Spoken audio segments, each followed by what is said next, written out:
Ndugu wana Karagwe, kama ambavyo ninyi ni wachapakazi mahiri na mna sifa hiyo katika taifa letu, leo hii tunaona fahari kujumuika nanyi kumkaribisha Mheshimiwa Dr. Samia Suluhu Hassan, mchapakazi mahiri kweli kweli.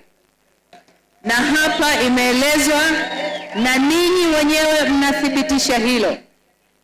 Tukitizama uwanja huu, na Dr. Kakuru ametueleza kwamba hapa ni eneo dogo, ni sehemu ya kijiji, na kwamba ninyi nyote mnatoka maeneo haya. Tizama uwanja ulivyosheheni. Kagera oye, Kyerwa oye, Karagwe oye.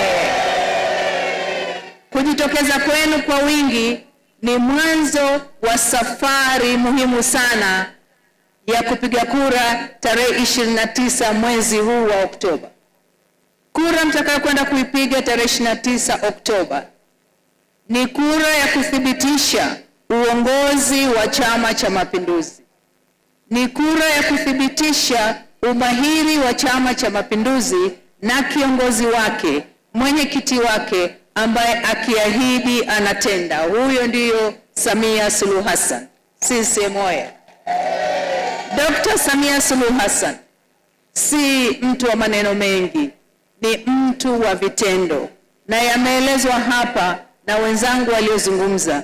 Wagombea wa ubunge wote wamethibitisha yale ambayo yamefanyika katika majimbo yao, lakini wazungumzaji wengine, Mheshimiwa Aweso, Mheshimiwa Hussein Bashe, wameeleza yale ya kitaifa ambayo yamegusa moja kwa moja maendeleo ya wilaya hii ya Karagwe na maendeleo ya mkoa wa Kagera.